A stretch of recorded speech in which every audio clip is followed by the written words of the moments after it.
Hello there, it's just gone 8 o'clock. Good evening and welcome to the Monday documentary. The Ollie Broadcasting Corporation is a new 40-minute documentary exploring the fascinating online video archive being created by accomplished amateur filmmaker from Westport, Dr. Ollie Whyte Sr. Researched and produced by independent documentary maker Fin Keegan, it's funded by the Broadcasting Authority of Ireland's Sound and Vision Scheme via CRCfm.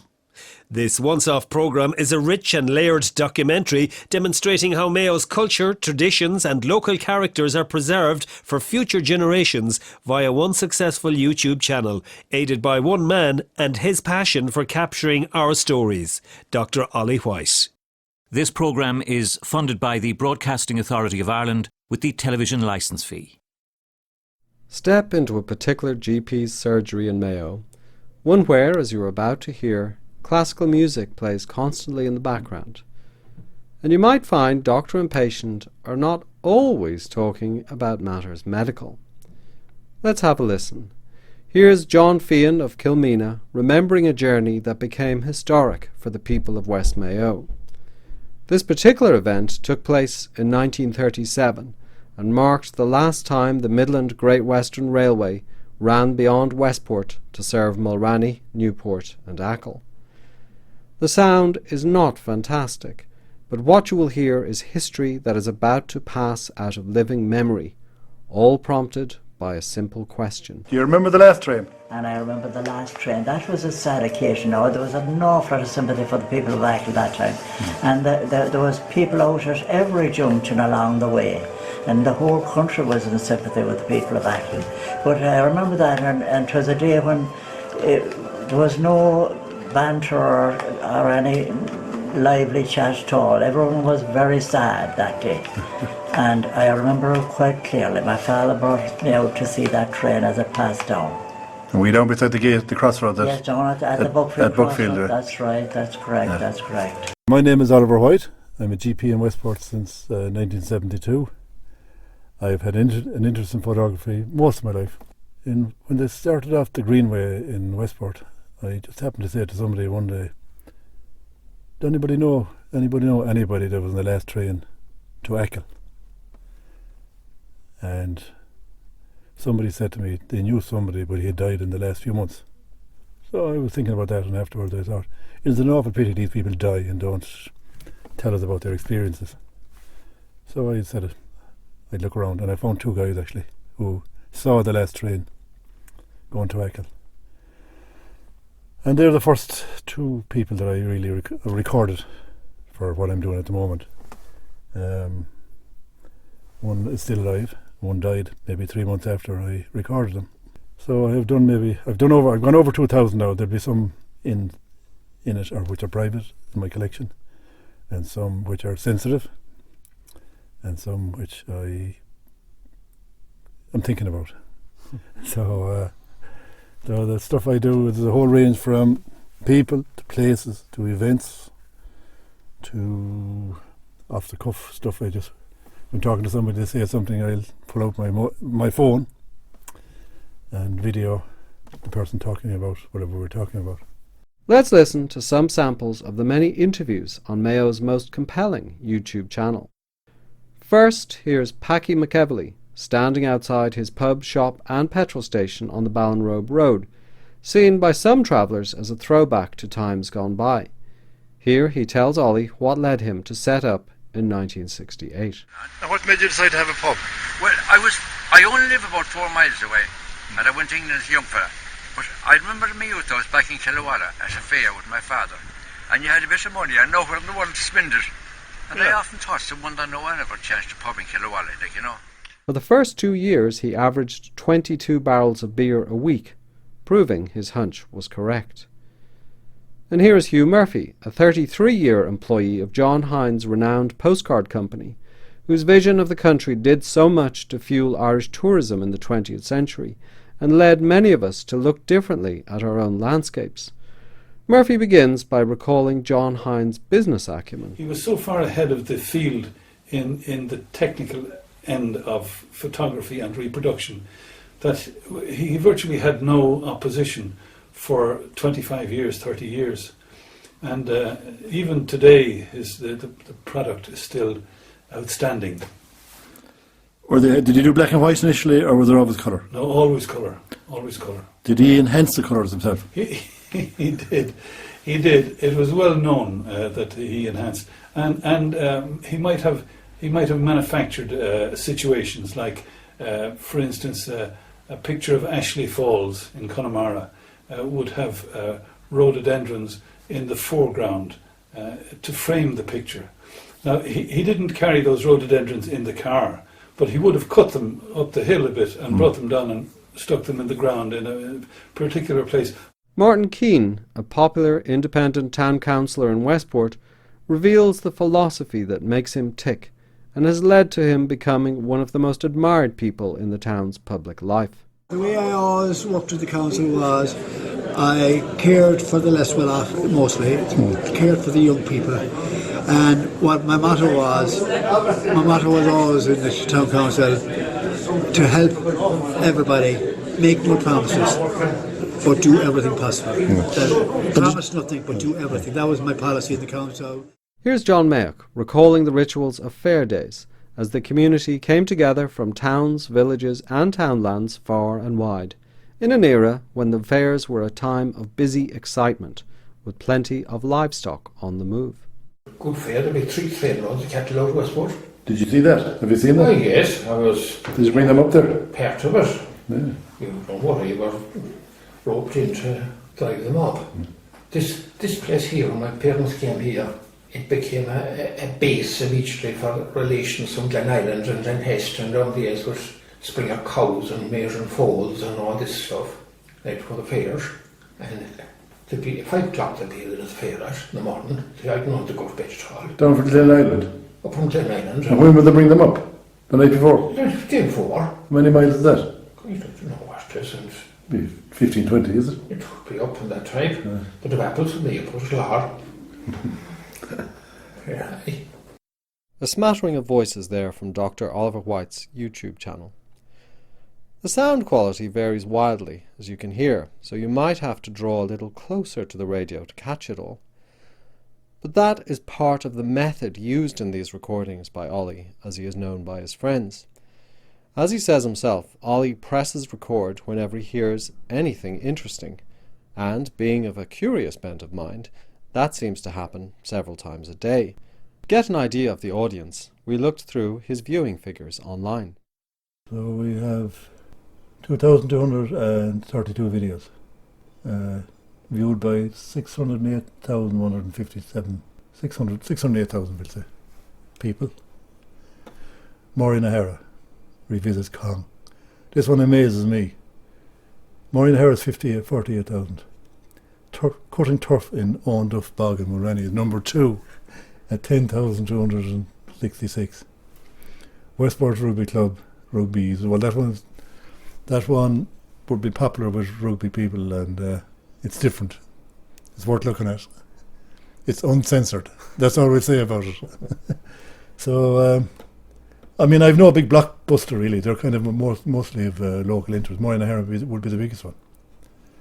Christmas Day swims. And the fact that you don't have a blockbuster kind of speaks to the strength of your channel on YouTube, because it really cuts across life in Southwest Mayo in so many directions. You know, memories of elderly folk and people recalling their lives and their childhoods, and traditional activities like you say, the turf cutting, the Sean Nose dancing there, the rituals of Christmas and weddings and young and old.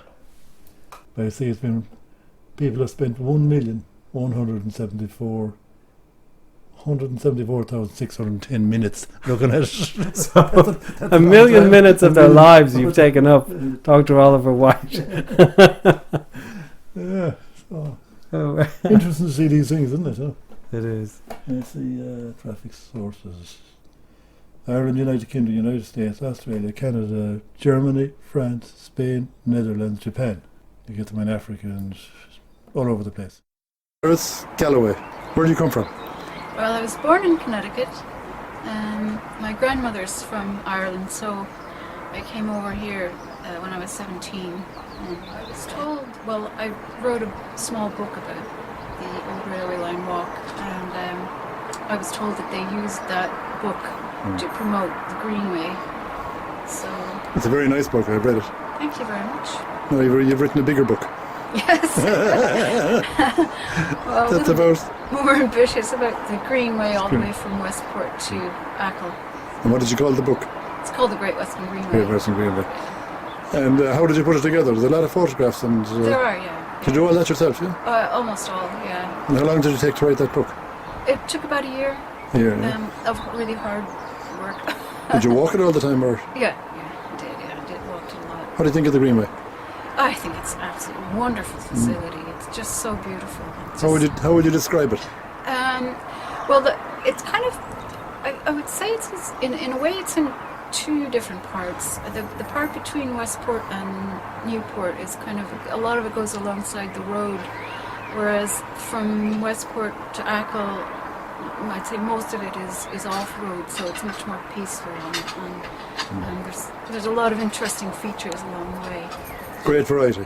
Yeah. Woodlands, mountain, lakes, sea, food, and all that too. Yeah, old railway bridges and funny little houses. My name is Hazel Menten, and I'm an archivist, and I'm the chair of the Archives and Records Association Ireland.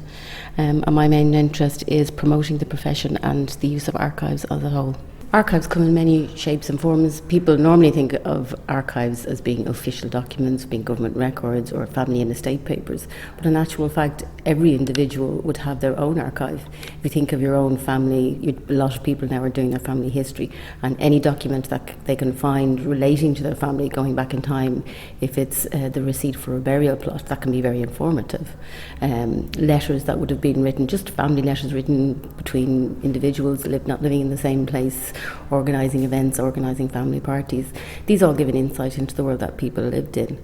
Also, if you're lucky enough to have photographs of your family, the photography has been around since the mid-19th century. So people sometimes are lucky enough to have photographs of family parties from the early 20th century. At the time, it was just a family snap, but now has extra significance.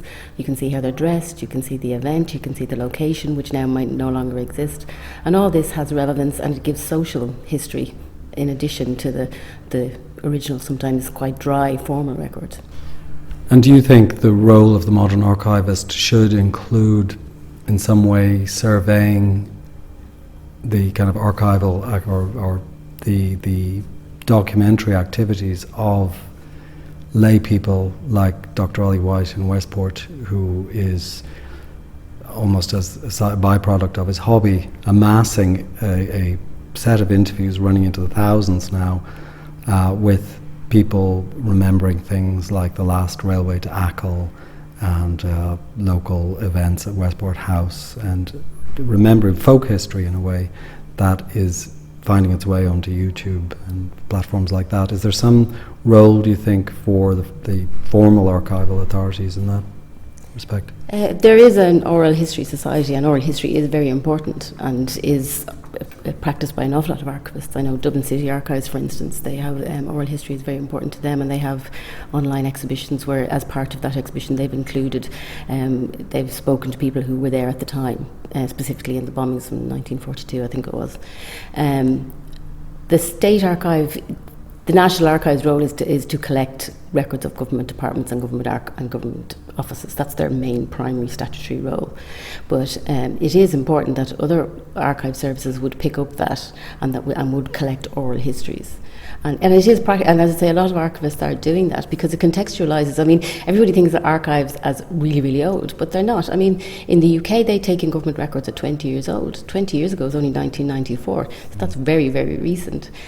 What happened last year is an archive. And so, yes, it's something that should be done, and it should be collected. And as around the world, archivists are doing this, and they are collecting it.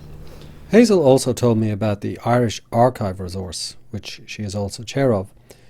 The IAR has a web portal at iar.ie, that's iar.ie, which you can search by keyword, by name, date or time, across the holdings of 34 archives from all over Ireland, north and south.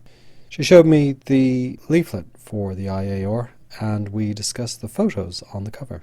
It's from UCC, University College Cork, and I think it must be their girls' hockey team from the early 20th century. And this letter here in the background, it's a letter written from a Trinity student in 1916, just saying, I can't get to come to visit you today, there's a disturbance in the city. The world is turned upside down. Yeah. And then a sack race with children in it. And the thing that strikes me about the photo of the sack race is that it's one of those pictures that we all take all the time, and we think that it's trivial in a sense, beyond the identity of our beautiful children in the picture, or grandchildren or whatever. But then when you look at it from the distance of decades, and these are strangers, all of the people in the picture, and everything looks strange. It's almost, looks like another planet. But this is Ireland, around the time my parents were born. Everybody looks strange. Yes, they do. Their clothes, because there's children doing the sack race, but then you can see the crowd in the background, and it's in a field. They're literally in jute sacks, having their sack race. I don't know if you're allowed to do that anymore, because probably health and safety issues there. The finish line is literally just a piece of string, and then, as I say, the clothes and the hairdos of everybody in the background are totally different, and you can't see any buildings in that as well. That's right, and nobody's wearing any sports wear. In fact, the boy who's winning the race has a jumper and a shirt and tie. That's right. My name is Deirdre Cunningham, and I'm Heritage Officer with Mayo County Council. Yes, we do a lot of work with communities. I suppose communities are involved in recording and preserving and enhancing their heritage, so we would provide a lot of support to communities who are doing that. We are going to carry out an audit of all the folklore that has been collected in the county. I suppose over the last number of decades, really there has been quite an interest in recording folklore in Mayo, and from institutions down to local community groups.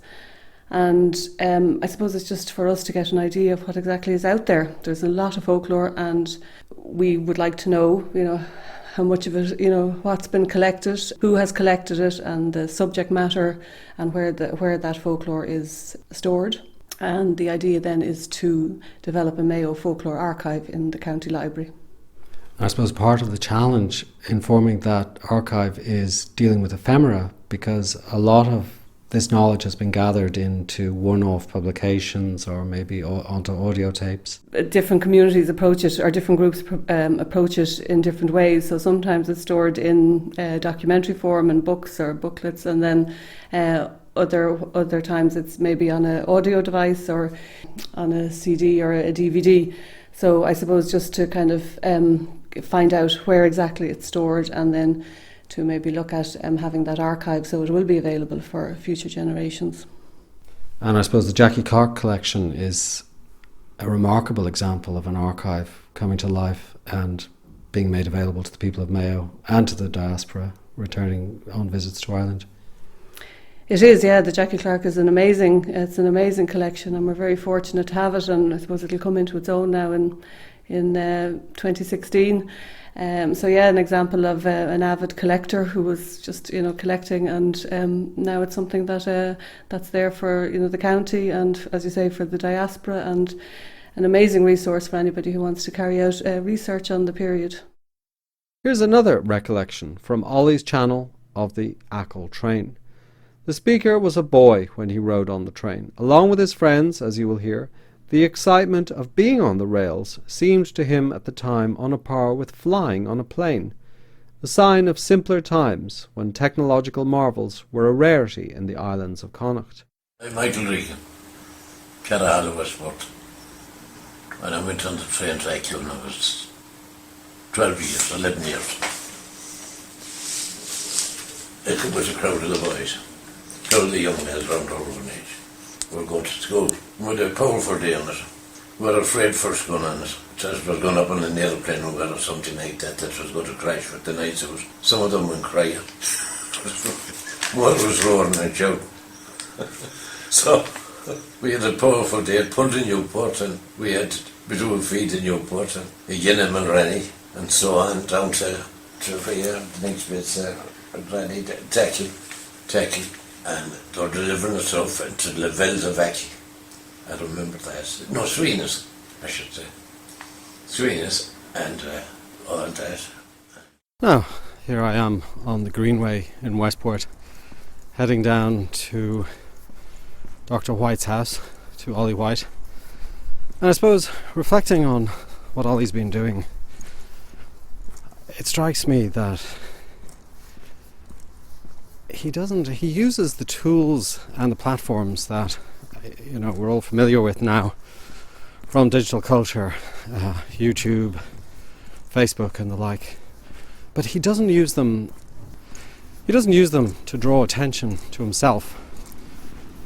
He uses them to draw out the community, the spirit of the community, and what's happening around us here in Mayo.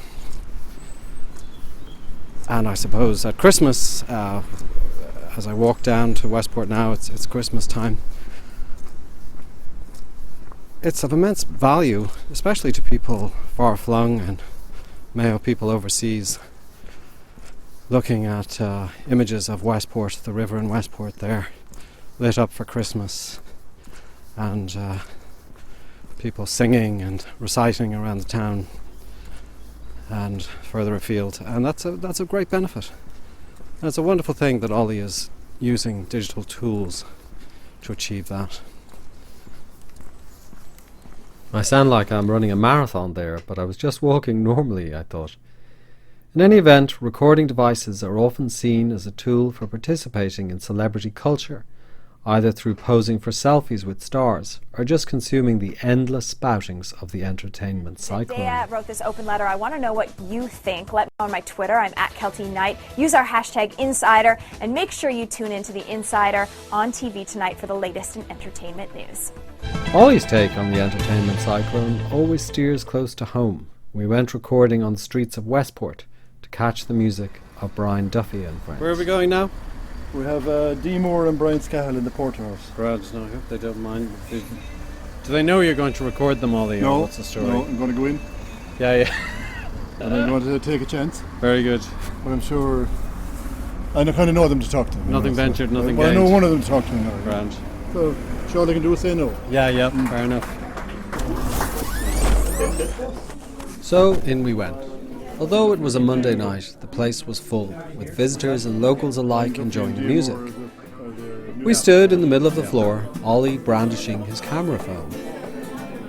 Unfortunately, it was too dark to upload the result, not a factor that affects audio recordings now.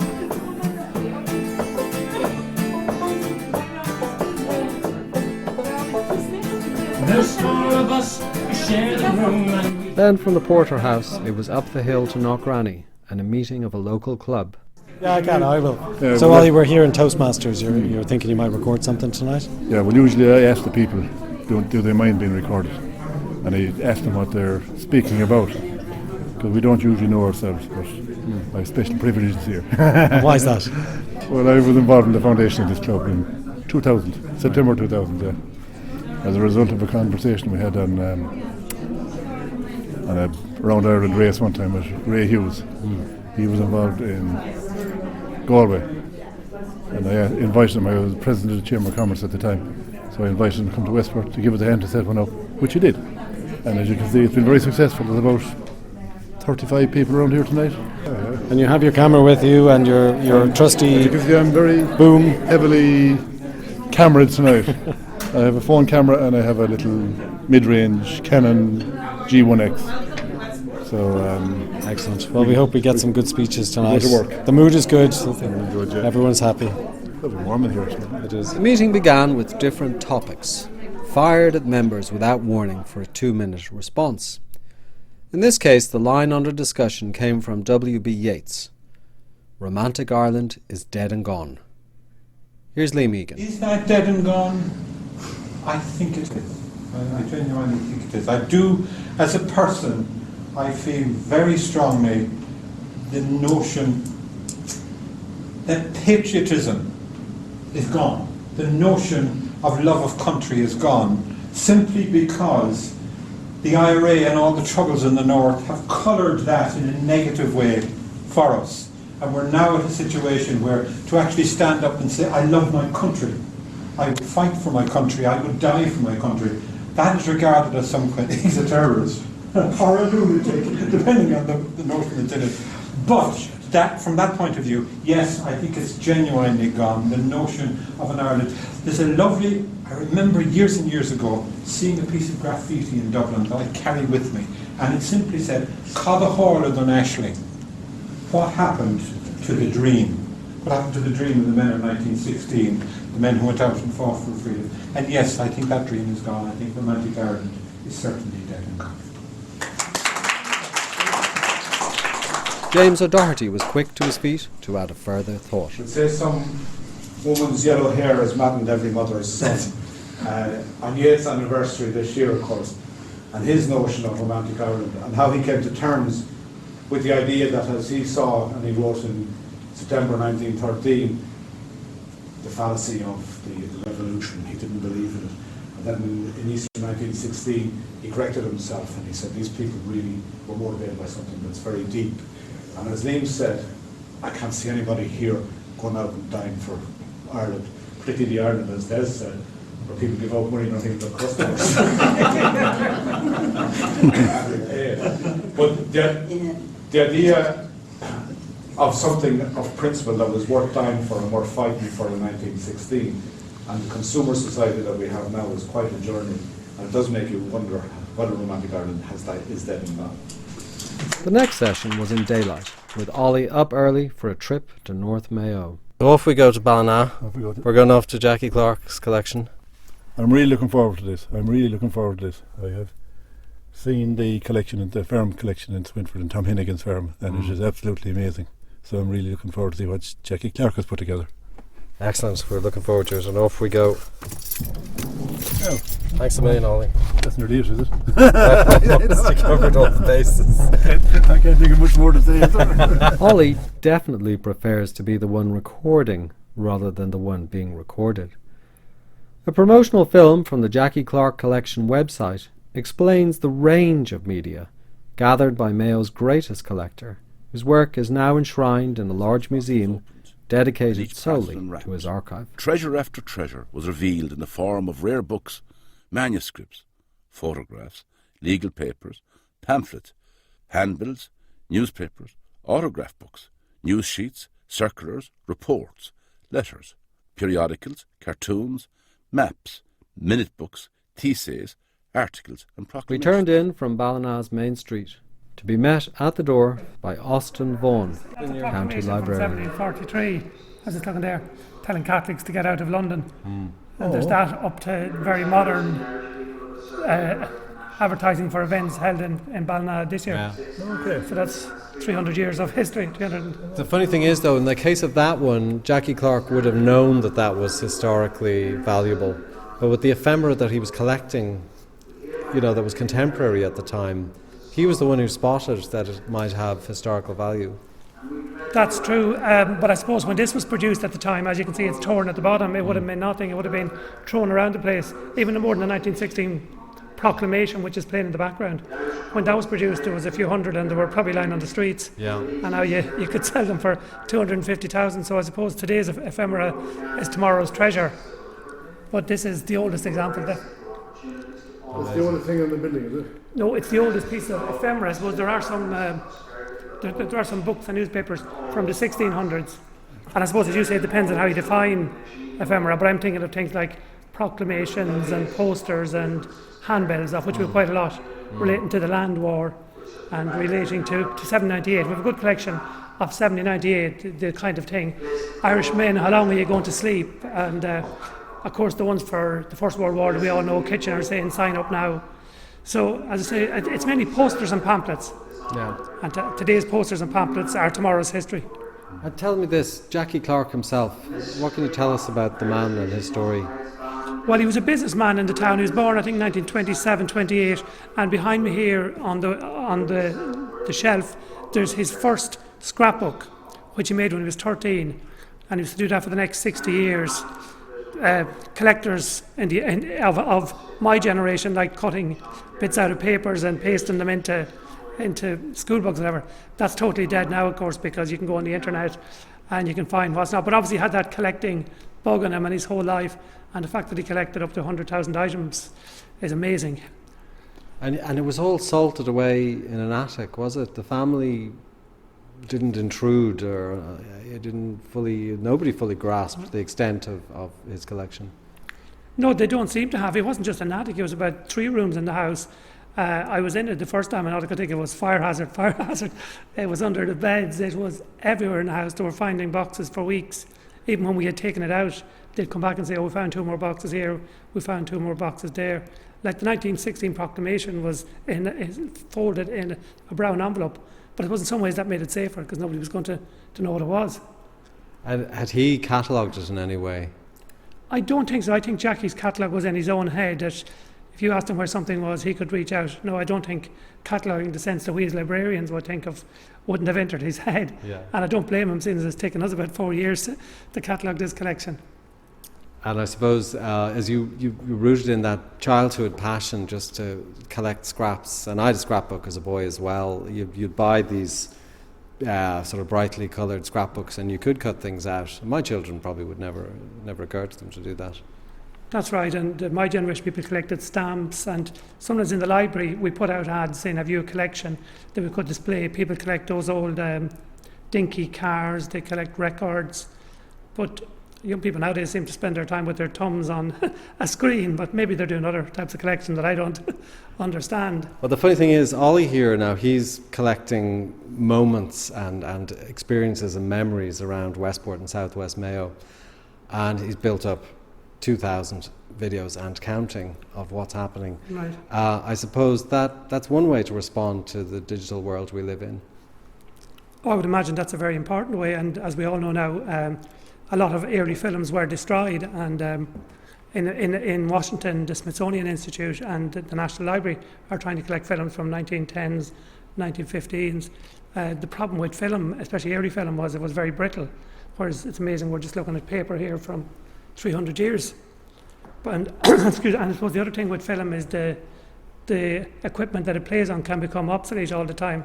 My own wedding video, I think, is probably on some kind of format that would be very difficult now to play on, so it changes all the time. But I know I've heard this happen. They've had time capsules that they've dug up from the past, from even the 80s, or the 70s, where they might have a Super 8 cartridge or something, and nobody can play it. That's right, and a question that's often asked in the world of librarians is who's collecting the data of today. I read somewhere lately that the Chinese now produce more data in one day than they did like in the 16th, 17th, 18th, 19th century together. So that is amazing. That's unreal. Now, I should mention that Ollie is filming us as we're interviewing. I can show you the scrapbook. Without your permission.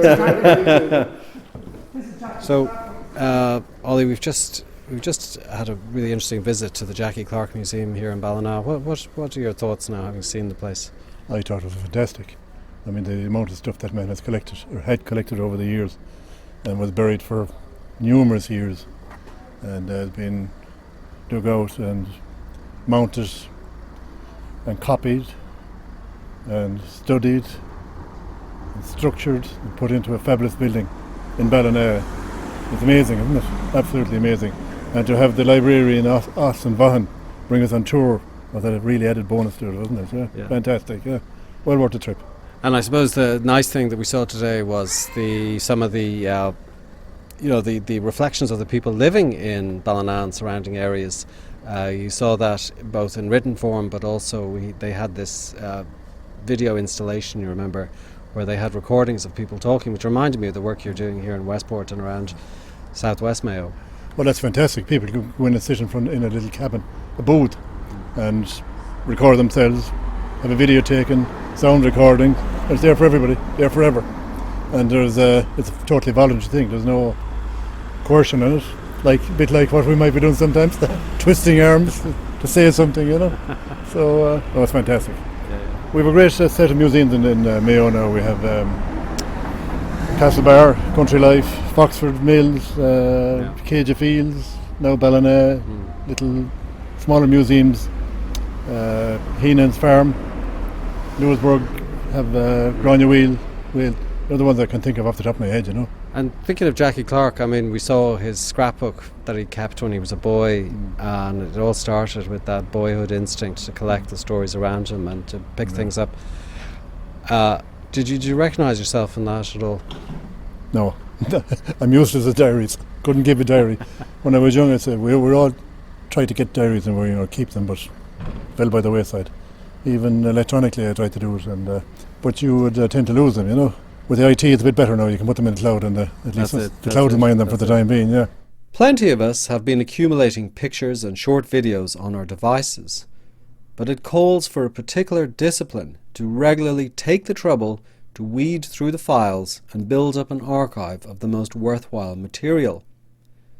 I dropped by Ollie's house one evening to find him adding new pieces to his collection. Actually, you can upload most of these things directly to YouTube off the cameras now. Most of the cameras have that facility. But I like to bring them home and upload them and edit them first before I do that. Now you mentioned that a camera was stolen, and I remember meeting you shortly after that, and I think what upset you the most was you had great footage, irreplaceable footage on that camera. That was tragic. I spent 8 hours recording the history, the architecture, the gardens, the trees of the history of Westport House since its foundation by this panel of experts.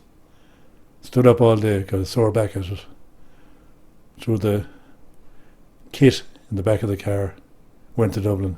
Car broke into, 3 cameras gone, lenses gone, flashes gone, but more importantly, that stuff was gone, and it'll never to be repeated. Broke my heart. 2 ways. One was the equipment, but most of all was the data in it, because it was fantastic. But that's life. You got to move on. Well, you have 2,000 videos that you have managed to upload without any thieves intercepting the data on the way. Oh, well, you're being lucky really when these things happen. These things don't happen very often. Now, have you just walk me through the process here? When you've come home with your devices, you plug one of them in, or you take out a memory card. I take out the card. I usually take out the card. I look at them all then. I open the folder to view the file. And that's a list of all the clips. So you pick one. Well, I usually start with the first one, which is rubbish. So that one goes. This is the Dawn Chorus one, which I might hold on to. So then I have a look at them. If they're good, I'll upload them directly to YouTube. Of course, those uploads, mostly of people, but sometimes of the mall in the snow, or a hunt passing through the early morning streets, are but one slice through life in our county.